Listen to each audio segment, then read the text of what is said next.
අපි සිතියමේ හරහට නිදාගත්තා කියලා කඳු පේන්නෙත් නෑනේ. භූලක්ෂණ සිතියම් පාඩමේදී ඔය ගොඩක් දරුවන්ට කඳු කර භූෂමතාව තියෙන භූලක්ෂණ සිතියමක් අභ්‍යාසයක් කරන්න આવොත් එහෙම චුට්ටක් හිර වෙනවා වගේ නේ.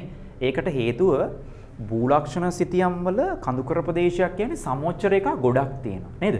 ඒ සමෝච්ච රේඛා ගොඩක් තිබ්බොත් එහෙම අපිට ඇත්තටම සංකීර්ණ වැඩි සිතිය මේ සමෝච්ච රේඛා දිහා බලලා මේක මොන භූලක්ෂණයද මේක මොන භූලක්ෂණයද කියලා අපි කියන්න ඕන. බලලා අදහසක් ගන්න ඕන නේද?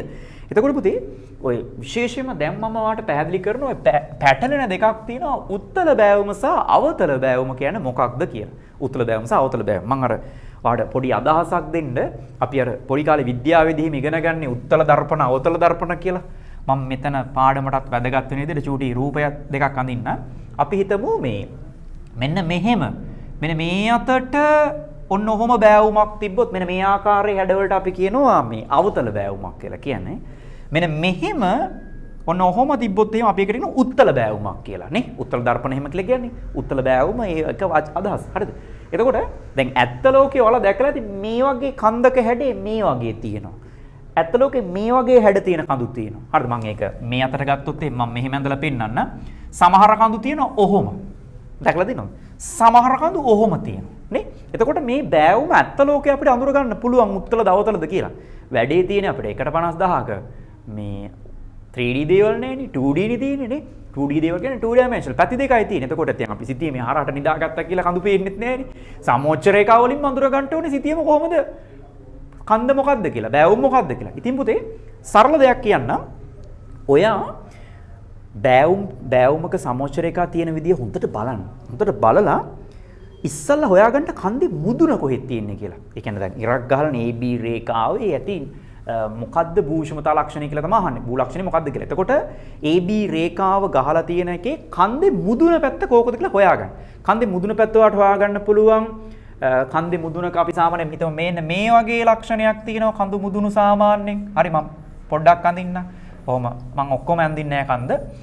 ඔන්න ඔහොම ලක්ෂණයක් තියෙනවා කන්දේ මුදුන මෙහෙම පොඩි රවුමක් වගේ තියෙන. එහෙම නැත්නම් කන්දේ මුදුන පැත්තේ මේ පල්ලෙහා ඉඳලා සමෝච්ච රේඛාවල අගයන් දාගෙන යන්න පුළුවන් 20 40 නැත්නම් 100 200.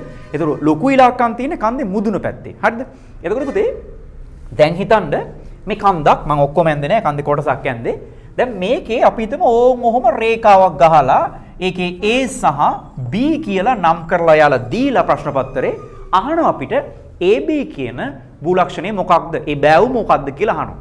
එතකොට හොඳට මතක තියාගන්න ඔයා කන්දේ මුදුන පැත්ත මුලින් හොයාගන්න අර කිව්ව විදියට.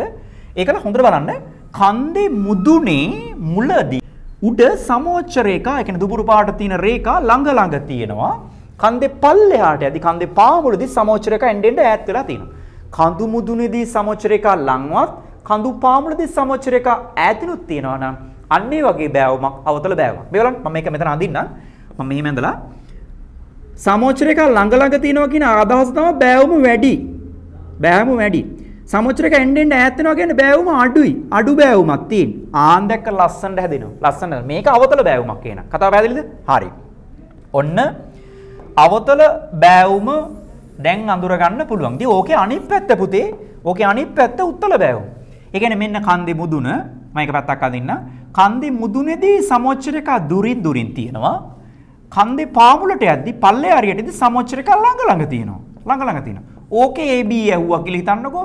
AB ඇහුවම කඳු මුදුනේදී සමෝච්ච රේඛා ඈතින් තියෙනවා කියන්නේ බෑවුම අඩුයි. ලොකු කන්දක් නෙවෙයි. එන්න සමෝච්ච රේඛා ළඟ තියෙන. බෑවුම වැඩි. දැක්කද? අන්න මේකට අපි කියනවා උත්තල බෑවුමක් කියලා. ඕක තමයි කතාව. උත්තල බෑවුමයි අවතල බෑවුමයි.